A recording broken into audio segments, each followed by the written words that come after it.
What's up everyone, it's Shadow Schnuck here, and I meant to have a video like this out a while ago, but I had some equipment problems, something didn't seem to work right, so I think I've gotten it fixed, I hope. But basically today, what I'm doing is a review of the game Destiny by the company Bungie, who made Halo. And for those of you who don't know, first of all, Destiny is a first-person shooter that is pretty similar to Halo, but it also has, with it, there is some aspects of like Call of Duty where there's some extra features, and we've never had aiming down the sights before in a Halo game, which I think something with scopes and attachments might be coming in Halo 5. We'll find out soon.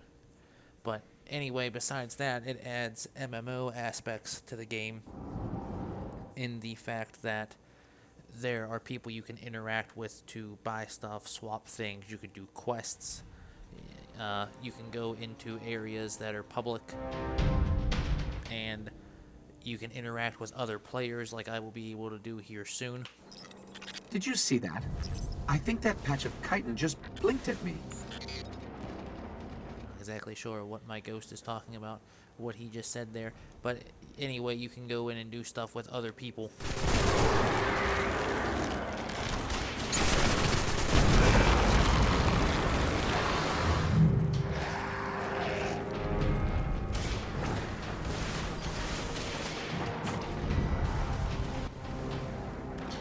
But my review is I would give this game like an A- rating, and some of my biggest things first, I'll kind of go up in increasing order, is that a lot of people I talk to wish the game had player-to-player transactions.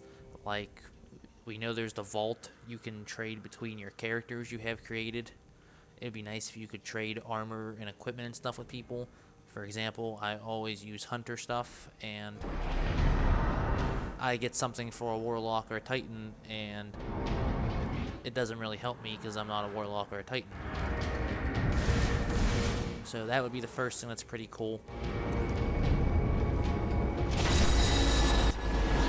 Is the fact that I wish the game had matchmaking for strikes and raids. Well, it already does for strikes, but like Nightfall, it doesn't. The Elder of Scrolls. Oh, sorry. Yeah, I don't script anything, and I don't do second takes, so not the Elder Scrolls, the Prison of Elder, sorry. I'm just waiting for this event to start before I go jumping in. The Prison of Elders, the initial basic one, has matchmaking, but the other special ones do not, and I really wish that they did, because it would be nice, I can't always get 3 people, or in the case of a raid, I can't always get 6 people on at the same time. I don't even have that many people on my friends list that have the game. So it would be nice if it would just give you an option, almost like Halo did, where it's like you want to do it in a private lobby, or do you want to matchmake? Would you like to do it in a private lobby, or would you like to matchmake for the event? And if you picked matchmake, then it would go ahead and find players to match you with for the strike or the raid or the other 3 Prison of Elders, so the special events instead of the basic one. So that's that's another thing that I want in, because it kind of sucks where they're like, I hate games that make you have to find someone. It was like Battlefield 4's, if you're familiar with it, their Phantom quest line. Going to get the Phantom bow, you had to have 4 people with the different combinations of camouflage and tags in the elevator with you in order to go get the bow, which I found kind of stupid because, again, I didn't have that many people on my friends list with the game. So those are the top 2 things. The next thing that I would recommend is probably even bigger, is I wish the game had more into the story built into the game.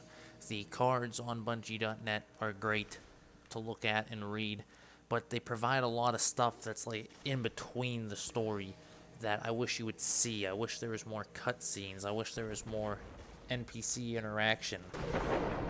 And I say that because not everyone wants to go on to read it. I mean, some of those cards are like, some of them for the House of Wolves, they were like talking between the Queen and Petra and her brother and Varix, and it was like it was happening in between the House of Wolves missions, and it made you really wish that they had put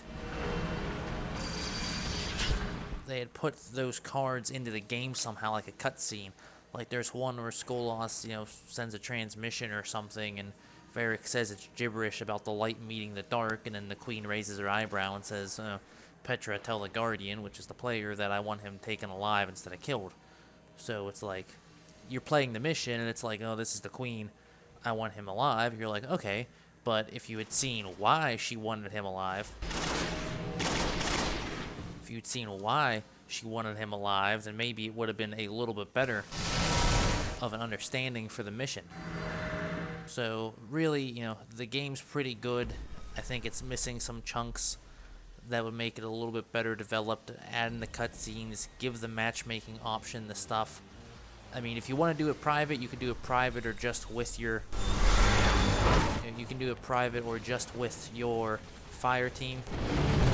That's up to you. But if you wanted to matchmake for other players and you didn't want to go it alone, then go ahead and do it by yourself.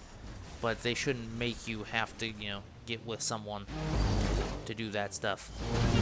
But anyway, that's my review of Destiny: The Taken King so far. I'm just gonna probably stay in here for the rest of this event and get my butt kicked, and you can all see that. But anyway, thanks for watching. That's what I think of the game so far. I'll have some more videos coming up, and then before you know it, it will be Halo 5 time, and my channel will be flooded with videos of that.